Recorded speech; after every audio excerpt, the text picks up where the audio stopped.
General P S സിയിലെ degree level എക്സാംസിനൊക്കെ degree level എന്നല്ല മിക്ക 10th ലെവലിലും ഒക്കെ നമുക്ക് ഹിസ്റ്ററി ഒരു ഇമ്പോർട്ടൻറ്റ് പാർട്ടാണ്. കേരള ഹിസ്റ്ററി ഒക്കെ അതിലൊരു വലിയൊരു ഭാഗമാണ്. അപ്പോൾ നമുക്കറിയാം ട്രാവൻകൂർ രാജാക്കന്മാരുടെ ഹിസ്റ്ററി എന്നുണ്ട്, ഹിസ്റ്ററി ഓഫ് ട്രാവൻകൂർ എന്ന് പറയുന്നത് ഒരു ഇമ്പോർട്ടൻറ്റ് ടോപ്പിക്കാണ്. അപ്പോൾ അവിടെ ഓരോ രാജാക്കന്മാരുടെ കോൺട്രിബ്യൂഷൻസും അവരുടെ കാലഘട്ടം എങ്ങനെയായിരുന്നു എന്നൊക്കെയുള്ള നമ്മൾ പഠിക്കേണ്ടത് ഒരു ഇമ്പോർട്ടൻ്റ് ആയിട്ടുള്ള ഒരു റീജിയനാണ്.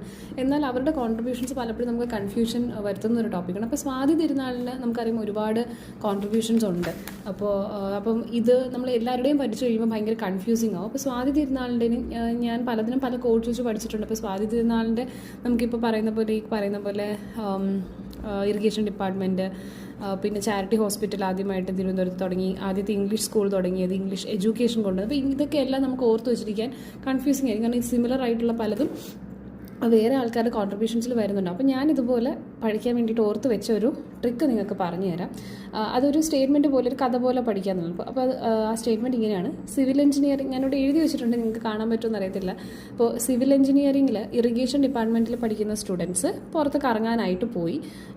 അപ്പോൾ ട്രിവാൻഡ്രത്തുള്ള സൂയിലും മ്യൂസിയത്തിലും പ്ലാനറ്റോറിയത്തിലും കുതിരമാളികയും ഒക്കെയാണ് അവർ മെയിനായിട്ട് പോയത്. അപ്പോൾ 4 സ്ഥലങ്ങളാണ് അവർ പോയത്.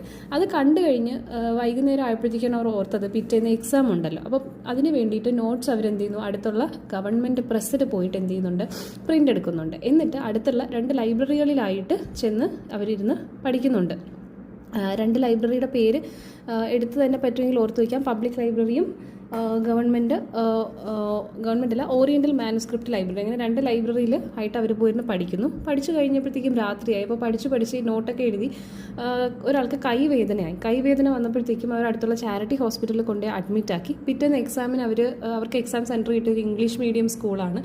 അവിടെ പോയി അവർ എഴുതി നോക്കിയപ്പോഴത്തേക്കും പെട്ടെന്ന് ക്വസ്റ്റ്യൻ പേപ്പർ ഇംഗ്ലീഷ് മീഡിയത്തിലായിരുന്നു. ഓക്കെ, അപ്പോൾ ഇംഗ്ലീഷ് മീഡിയത്തിലായതുകൊണ്ട് തന്നെ അവർക്ക് എക്സാം ടഫായിരുന്നു. അങ്ങനെ അവർ സങ്കടപ്പെട്ട് കരഞ്ഞ് കച്ചേരിക്ക് പോയി.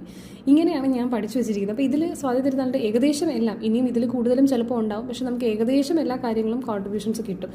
അപ്പോൾ സിവിൽ എഞ്ചിനീയറിങ്ങിൻ്റെ അതിൽ മെയിനായിട്ടും പറയുന്നതെന്ന് വെച്ച് കഴിഞ്ഞാൽ എഞ്ചിനീയറിംഗ് മരാമത്ത് ഡിപ്പാർട്ട്മെൻറ്റ് കൊണ്ടുവന്നത്, പിന്നെ ഇറിഗേഷൻ ഡിപ്പാർട്ട്മെൻറ്റ് കൊണ്ടുവന്നത്, പിന്നെ കുട്ടികൾ കറങ്ങാൻ പോയ സ്ഥലങ്ങളൊക്കെ സൂ, മ്യൂസിയം, പ്ലാനറ്റോറിയം, കുതിരമാളികയൊക്കെ പണി കഴിപ്പിച്ചത് ഇദ്ദേഹമാണ്. പിന്നെ അവർ നോട്ട്സ് പ്രസ്സിൽ പ്രിൻ്റ് എടുക്കാൻ പോയിരുന്നില്ല. അപ്പോൾ ഗവൺമെൻറ് പ്രസ്, ഓറിയൻ്റൽ മാനുസ്ക്രിപ്റ്റ് ലൈബ്രറിയിൽ പോയി പഠിച്ചു. പബ്ലിക് ലൈബ്രറിയും മാനുസ്ക്രിപ്റ്റ് ലൈബ്രറിയിലും പോയി പഠിച്ചു. അപ്പോഴത്തേക്കും രാത്രി ആയപ്പോഴത്തേക്കും അവർക്ക്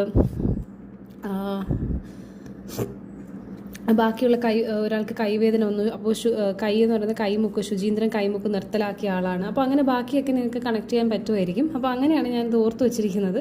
ഇതുപോലെയുള്ള വേറെ ട്രിക്സ് നിങ്ങൾക്ക് വേണമെന്നുണ്ടെങ്കിൽ പ്ലീസ് ഡു കമൻറ്റ്. ഹെൽപ്ഫുൾ ആയെങ്കിൽ അത്